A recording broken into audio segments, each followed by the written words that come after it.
가인은 저주를 받았죠. 아담도 저주를 받았습니다. 근데 아담이 받은 형벌과는 사뭇 다릅니다. 아담은 어떤 이야기를 들었냐면 땅은 너로 말미암아 저주를 받아. 그러니까 아담 때문에 저주를 받는데 땅이 저주를 받습니다.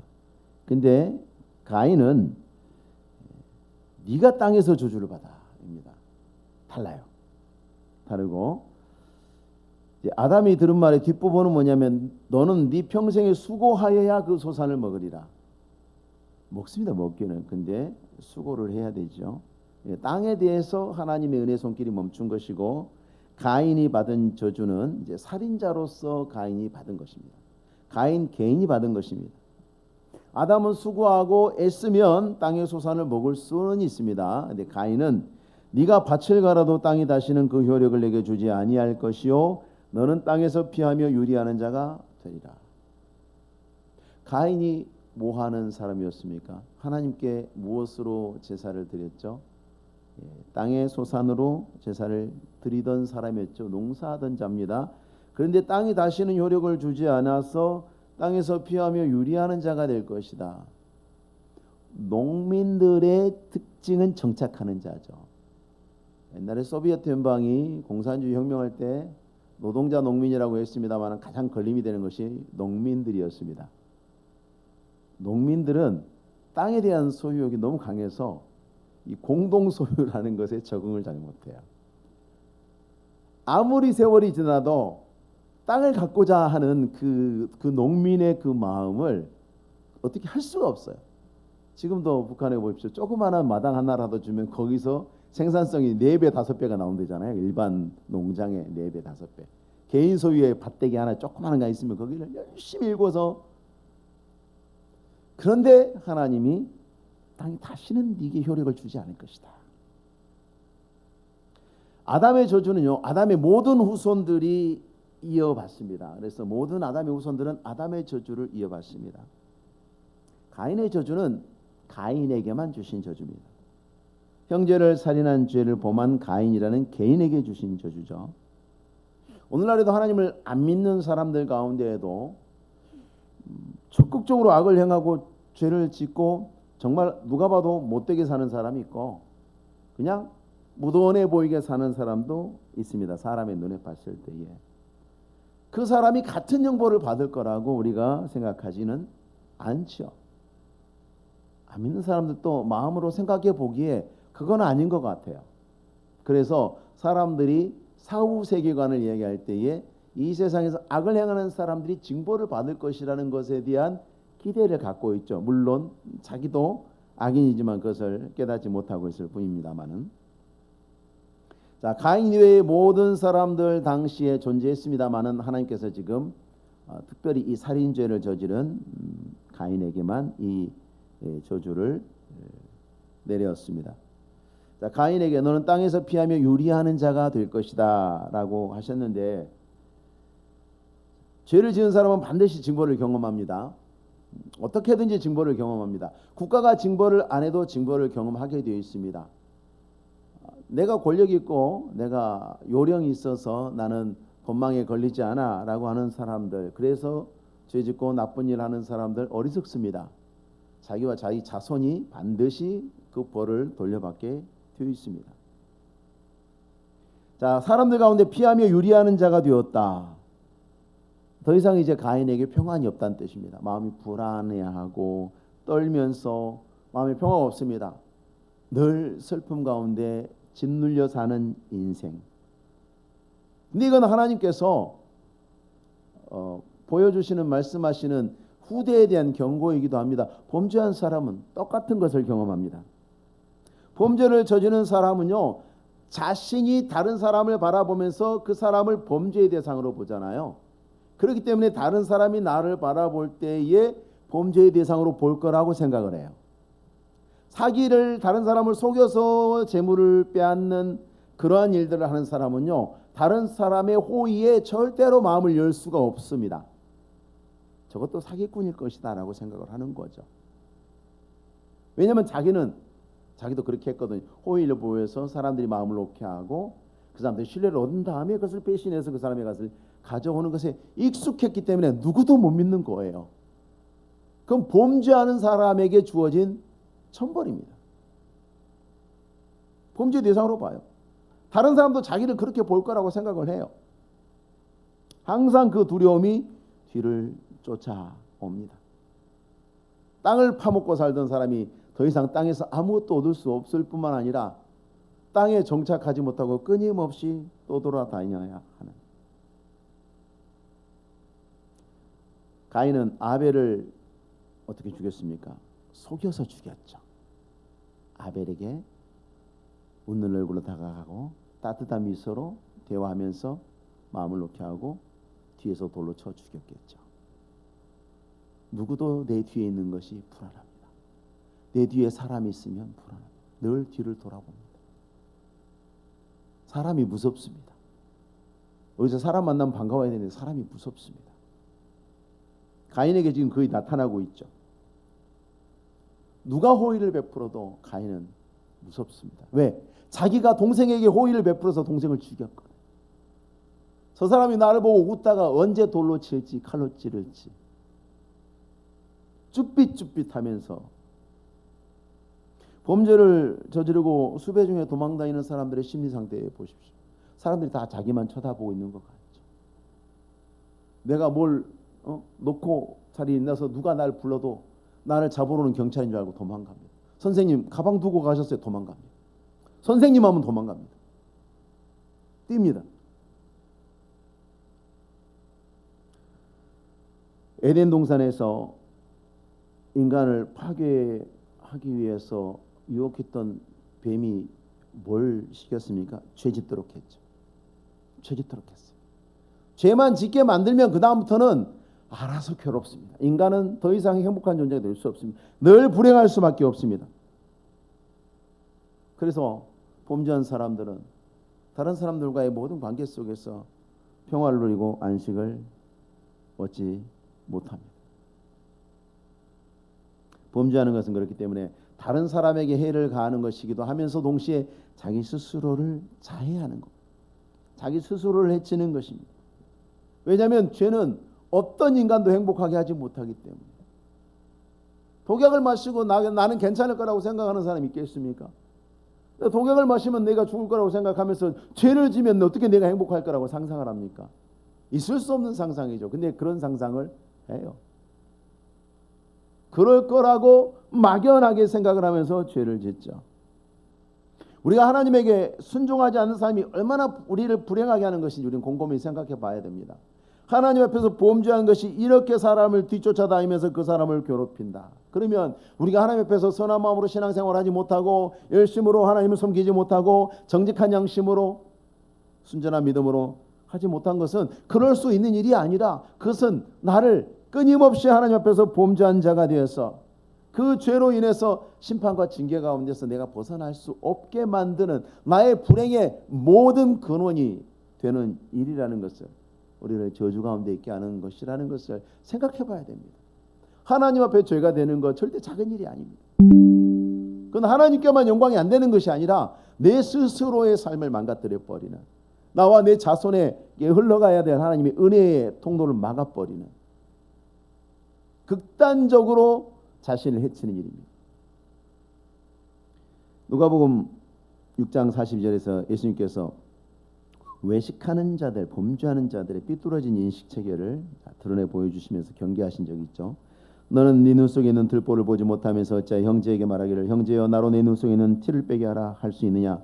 외식하는 자여 먼저 내 눈 속에서 들보를 빼라. 그 후에야 내가 밝히 보고 형제의 눈 속에 있는 티를 빼리라. 이거는 범죄하는 죄인의 속성을 잘 반영하고 있어요. 범죄한 그 죄인이 바라보는 다른 사람의 눈 속에 티가 있어요. 범죄한 죄인 안에는 들보가 있어요. 다른 사람은 멀리 있어요. 근데 그 눈도 잘 안 보이는데, 한국 사람 눈도 작아, 그죠? 눈도 잘 안 보이는데 그 눈 속에 있는 티는 어떻게 봐요? 도대체 몇 배율 망원경으로 봐야 보이는 겁니까? 얼마나 집중해야 보이는 겁니까? 내 눈 속에 있는 들보는요, 여러분 조그만한 가심한 손가락이 박혀도 그렇게 아프잖아요. 근데 눈 속에 들보가 있다고 생각해 보세요. 이거 말이 안 되는 일이지만 들보가 있다고 생각해 보세요. 얼마나 불편하고 괴롭겠어요. 그런데 인식을 못해요. 다른 사람에게는 아주 작은 문제는 큰 문제로 인식하는데 내게는 큰 문제는 전혀 인식하지 못해요. 외면하고 있어요. 그러면서도 당당하게 형제의 눈 속에서 티를 빼라고 합니다. 양심의 화를 맞아서 자기에게 있는 문제를 전혀 인식하지 못하고 있거나 인식할지라도 부정하고 있는 그 상태. 이게 범죄한 인간의 아주 고약한 속성입니다. 가인이 말합니다. 내 죄벌이 지기가 너무 무거우니이다. 하나님의 징계에 불평합니다. 가인이 아뢰었다. 여호와께 아뢰되 이렇게 되어 있습니다만은 이건 하나님이 내게 주신 벌이 너무 무거워요. 하나님 너무 하시는 거 아니에요 이거? 라고 말하는 거예요. 너무 무겁다. 전체 상황 속에서 딱 그거만 이야기합니다. 언론도 그런 언론이 있으면 아주 악한 거죠. 전체 그림 있는데 다 떼고 딱 그거만 이야기합니다. 그러면 마치 그게 전부인 것처럼 사람은 듣게 되겠죠. 그 전체를 잘 모르는 사람들은 그거만 듣게 되겠죠. 사람들에게 그거만 알리는 것을 전형적으로 그게 사기꾼이 하는 짓이에요. 그거는 사람들이 마땅히 다 알아야 할 것을 다 빼고 요것만 이야기하죠. 요건 사실일까요? 아닐까요? 사실이죠. 사실의 일부만 전달해서 사람들이 잘못 오해하도록 만드는 것이 사기꾼들의 역할이죠. 나는 사실 말했는데요. 착각은 제가 했어요. 라고 하는 거죠. 고도의 사기꾼들. 법망에 걸리지 않으면서 다른 사람을 속이는 자들이 이런 짓을 해요. 확인해 보면 사실 맞아요. 근데 그 앞뒤의 사실을 종합해 보면 그 이야기가 이렇게도 해석될 수 있고 저렇게도 해석될 수 있어서 나는 이렇게 해석했지만 앞뒤를 알고 보면 한 가지만 해석할 수 있는 그 이야기를 뚝 던지는 거죠. 5가지 6가지를 해석할 수 있어요. 내가 1번부터 5번까지인데 내가 5번으로 이해를 해가지고 5번으로 이해하고 있는 것을 이 사람은 알면서도 모른 척하면서 넘어가는 거예요. 그러면 사기를 치는 거예요. 상대방을 속이는 거예요. 그리고 나중에는 난 거짓말 안 했는데 그 자체는 사실이에요. 가인이 말합니다. 죄짐이 무겁습니다. 사실이에요. 틀린 말 아니에요. 가혹해요. 근데 지금 가인의 말은 악인이 하는 전형적인 자기중심적 화법이죠. 자기의 말로 자기의 악을 가리우고 사실을 왜곡합니다. 가인의 말만 들으면 하나님이 정말 가인에게 너무 과하게 징벌을 내리신 것처럼 보일 수 있어요. 가인은 자기가 저지른 일에 대해서는 이런 방구도 하지 않습니다. 자기가 저지른 일에 대해서는 한마디도 하지 않습니다. 동생의 죽음에 대한 미안함, 하나님에 대한 죄송함 이딴 거 없습니다. 벌이 무거워요. 자기가 무슨 죄를 저지르고 어떤 일을 해서 감옥에서 얼마나 중벌을 받고 있으면서도 밖에 못 나가니까 괴롭다, 밤 되니까 춥다, 영양실조 걸리겠다, 그런 소리를 한다는 거죠. 그럼 사람들이 봤을 때 감옥에서 고생하는구나. 이 사람이 저지른 일을 생각해 봐야죠. 근데 그런 것만 이야기해요. 아프다, 감옥에 매트리스가 없어서 어깨가 괜다, 그런 소리를 막 하면 아이고 고생 많네. 가인은 자기가 한 일은 전혀 언급하지 않고 하나님이 내리신 징벌의 무거움만 이야기합니다.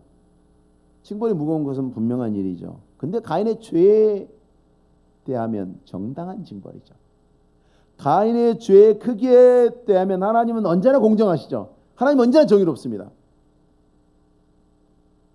근데 징벌의 무거움만을 말함을 통해서 마치 내가 죄가 크지 않는데 하나님이 큰 벌을 내린 것처럼 듣는 사람이 오해할 수 있는, 또 오해하도록 대화하고 있어요. 자신의 범죄 사실에 대한 진실을 침묵하고 하나님이 자신을 엄중하게 징벌했다는 그 사실만을 강조하죠. 심지어 그 모든 것을 알고 계시고 징벌을 내리시는 하나님 앞에서조차도 그렇게 강조함을 통해서 진실을 왜곡하려는 그 뻔뻔함으로 하나님이 강변하고 있어요. 이 사람이 다른 사람하고 대화할 때는 어떻게 하겠습니까? 하나님 앞에 이 정도인데, 하나님 앞에 이 정도로 뻔뻔한데 다른 사람 앞에는 어떻게 하겠습니까? 1년의 형벌도 죄에 비해서 무거운 가혹한 형벌일 수 있고요. 20년의 형벌도 죄에 비해서 가벼운 형벌일 수 있습니다. 1년이냐 20년이냐 그것만 보면 안 돼요. 벌의 정당성에 대해서 말하려면, 벌의 정당성에 대해서 따지려면 죄에 대해서도 함께 말하는 것이 공의예요. 판사들이 인상 보고 아니면 저 사람 나 마음에 들어 안 들어 그거 갖고 재판하면 그건 판사가 아니죠. 그건 동네 그 불량배, 동네 불량배하고 똑같은 거죠. 동네 불량배가 법봉을 들어도 그보단 잘할 거예요. 뭘로 해야 됩니까? 판사는 증거로, 사실로, 죄에 대해서, 그리고 정당한, 저 사람의 죄는 사실인가, 그 사실이라면 여기에 대해서 법은 어떻게 벌을 규정하고 있는가, 이거를 정확하게 매치시키는 게 그게 판사예요. 내가 고난주였으니까 내가 휘두를 거야. 이건 불량배예요. 깡패예요. 가인에게는요, 자기 자신의 세계만 가장 큰 세계예요. 그것만 제일 중요해요. 가장 중요한 세계. 이게 죄인의 세계관이고 범죄한 인간의 세계관입니다. 내가 제일 중요해요. 사람들 자기만 제일 소중합니다. 그 사람들이 모여서 만든 나라도 똑같습니다. 국제관계, 뭐 동맹, 우리 그런 이야기하면 동맹 지금 동맹이지 내일 동맹이 아닌 거예요. 몰라요 앞으로 어떻게 될지. 왜? 내 좋으면 좋은 거고 내 싫으면 싫은 거거든요. 나한테 이제 해가 이익이 좀 안 된다 싶으면 절대 같이 하지 않습니다. 드라마 보세요. 뭐 재벌가 이야기 나오고 형제간에 형제입니까 그게? 한 핏줄 나는 형제끼리 피치게 싸우잖아요. 왜? 뭐 때문에 싸웁니까? 내 이익 때문에 싸우잖아요. 가만 보세요. 내 이익 때문에. 그게 인간이에요. 그 인간을 보여주고 있는 거예요. 실제로 우리나라 재벌가들이 다 그렇고 자기 이익에 얼마나 충실한지 몰라요. 자신만의 자기 내 세계가 가장 큰 세계고 가장 중요한 세계입니다. 자, 가인이 지금 하나님의 징벌에 대해서 이 사실의 왜곡을 시작해서 이제 어떻게 하나 보십시오. 가인이 어디가 잘못되어 있습니까? 여기가 잘못되어 있죠. 범죄함으로 여기가 잘못되어 있죠. 여기서 확장돼도요, 네모를 크게 그려도 네모고요, 더 크게 그려도 네모예요. 결국 네모예요. 가인의 세계가 확장이 되는데 이 상상의 확장을 보십시오. 내가 주의 낯을 배웁지 못하리니. 자, 14절의 말씀 보면요, 가인이 얼마나 기가 막히게 믹스를 하고 있는지 보실 수 있어요. 사실과 거짓, 사실과 거짓이 착착착착 아주 절묘하게 믹스가 되어 있습니다. 자, 주께서 오늘 이 지면에서 나를 쫓아내신 적 맞아요. 내가 주의 낯을 배웁지 못하리니 그런 말 하신 적 없어요. 내가 땅에서 피하며 유리하는 자가 될지라 맞아요. 물은 나를 만나는 자마다 나를 죽이겠나이다 그런 말 한 적 없어요. 그러니까 지금 가인이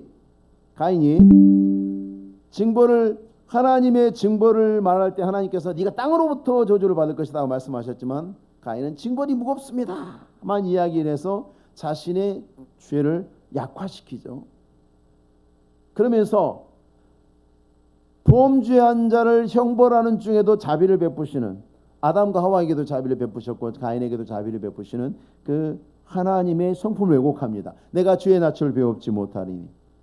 하나님은 징벌하시는 중에도 자비를 베푸시는데 범죄한 가인과 아담과 하와에게 가죽을 입혀주시고, 가인도 범죄했으나 하나님께서 그래도 살게는 해주시잖아요. 근데 주의 낯을 배웁지 못할 것이다, 더 이상 하나님을 보지 못할 것이다, 하나님 그리 말씀하지 않으셨는데 마치 가인은 더 이상 하나님이 자신을 쳐다보지도 않을 것처럼, 그런 무자비하고 몰인정한 것처럼 말하고 있습니다. 하나님의 성품을 왜곡해. 더 확장해서 더 나가서 가인이 뭐라고 합니까? 다른 사람들을 왜곡하죠. 살인은 자기가 이놈을 쓰면서 다른 사람을 다 잠재적 살인자로 만들어버립니다. 물은 나를 만나는 자마다 나를 죽이겠나이다. 누가 가인 죽인댔어요? 누가 가인 죽이려고 칼을 갈았나요? 가인을 죽이겠다고 선포를 했나요? 그냥 자기 외의 모든 사람을 잠재적 살인자로 만들어버리는 거예요. 이미 살인 동기를 가지고 있는 살인자로 만들어버리는 거예요. 살인은 자기가 있으면서 다른 사람을 왜곡하는 거죠. 만나는 자마다 나를 죽이겠나이다. 누구든지 자기를 죽이려고 할 것입니다. 동생을 죽이려고 한 건 자기인데. 이건 범죄자가 스스로 고통받게 되는 두려움이면서 동시에 다른 사람의 고통은 외면하고 자기 고통만 부각시킨, 또 그것에만 집중하는 죄인의 그 왜곡된 마음 상태를 보여주는 거.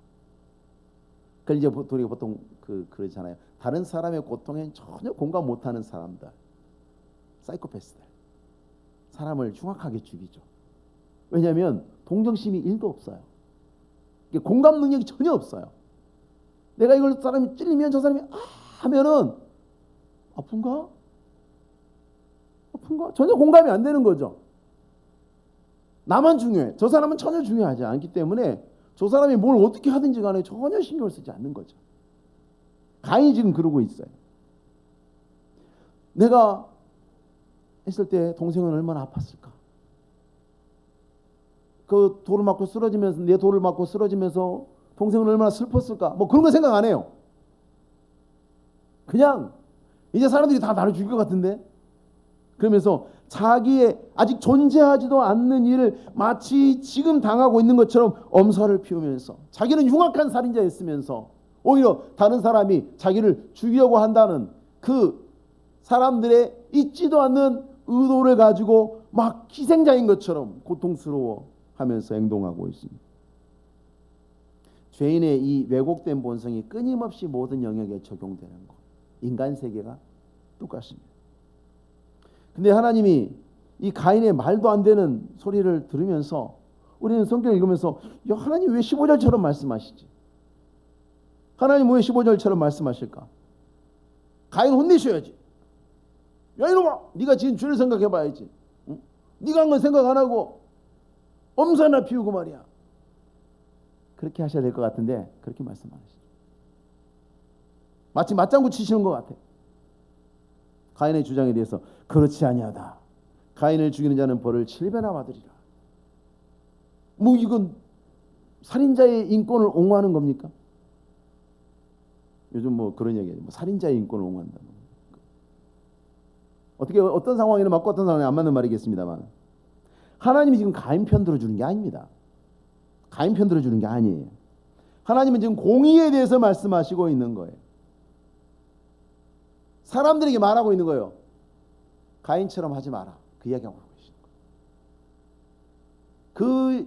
그 시대에 가인 이외에도 여러 사람이 있는 걸로 나오잖아요. 지금 그 모든 사람들에게 하시는 거예요. 너희는 가인처럼 하지 마라. 화난다고 사람 함부로 죽이고 사람 함부로 정죄하지 못하도록 경고하신 겁니다. 앞으로 이제 가인뿐만 아니라 모든 인간 안에서 죄가 드러날 것이기 때문에 자기가 중심이 되어서 내가 싫고 내가 밉고 내가 화난다고 함부로 판단하고 함부로 행동하는 일들이 일어날 것인데, 그래도 너희는 가인처럼 하지 마. 가인에게 하셨던 똑같은 경고를 다시 한번 하시는 거예요. 공의로움이 없는 정죄 행위를 금지하신 겁니다. 하나님이 금지하시고 이 금지에 대해서 불순종하는 행위에 대해서 또 강력하게 경고하신 겁니다. 사사로운 판단과 그 행동들이 인간의 범죄한 본성으로 말미암아서 절대 바르게 작동하지 않을 것을 아시기 때문에 사람과 사람 사이의 행동이 악으로 폭주하는 것을 통제하는 지금 사회 규범이 등장할 것을 예고하시는 거예요. 인간이 스스로 하지 않을 것이기 때문에 규범을 만들어서, 모두가 동의하는 규범을 만들어서 이 규범을 어기면 벌을 내리고 그렇지 않으면 그렇게 규범을 잘 따르면 상을 주는, 그것을 통해서 인간이 다 공멸하지 않고 똑같이 망해버리지 않고 인간이 살아갈 수 있도록 하는 그것의 등장을 예고하는 것입니다. 법이라는 규범이 적어도 사회 구성원의 모두에게 공정한 기준으로 판단을 받고 사회 구성원들이 동등한 기준으로 제재가 가해짐을 통해서 악의 폭주를 막게 되잖아요. 그렇지 않습니까? 이게 살금살금 깨지면서 많이 무너지게 되면 그럴 때마다 역사의 페이지를 들여다보면 모든 제국이 멸망할 때 이게 무너져서 망하는 거예요. 이 공의가 잘 지켜진 나라는요, 건강해가지고 웬만한 외부의 압력에 다 이겨내요. 근데 이게 무너지면요, 순식간에 망해버리는 거예요. 모든 왕조가 다 그렇게 망해요. 모든 국가가 그렇게 망하는 거예요. 가인을 죽이지 못하게 하신 이 하나님의 선언은 인간의 범죄한 인간의 그 사악한 본성으로 인해서 인간이 더 이상 본성적으로 공의로운 판단을 할 능력을 상실했다는 것을 모든 사람이 알려주는 거예요. 너희는 다른 사람을 판단할 수 없어. 판단할 능력이 없어. 그러니까 너희가 판단하면 죄를 짓게 되는 거야. 그러니까 가인에 대해서는 내가 판단해. 너희는 판단하지 마. 그런 말씀이에요. 그럼 우리가 항상 하나님의 진리의 말씀을 지표로 삼고 성령의 감동하심 앞에 우리의 양심을 비추어서 언제나 하나님 앞에서 우리가 안전한 신앙의 걸음, 또 하나님이 받으실 만한 그러한 신앙의 걸음으로 나아가야 될 줄로 믿습니다. 기도하겠습니다. 거룩하신 하나님 아버지, 우리가 어떠한 존재인지 항상 잃지 않게 도와주옵소서. 항상 생각하고 또 돌아보고 나 자신을 반성하고 내 마음의 생각과 계획과 모든 것들이 주 앞에 온전하고 바른 것인가 살펴봄으로 인하여 하나님이 공의로 판단하실 때에 그 앞에 죄가 되지 않도록 하나님 도와주옵소서. 언제나 이로 말미암아서 하나님의 영광이 드러나고 하나님의 뜻이 이루어지고 그로 말미암아 우리 가운데 평안이 있고 위로가 있고 또 우리 가운데 하나됨으로 말미암아 주님 앞에 견고히 세워지는 주님의 교회 대남교회 되게 하옵소서. 감사를 드리며 예수님의 이름으로 기도하옵나이다. 아멘.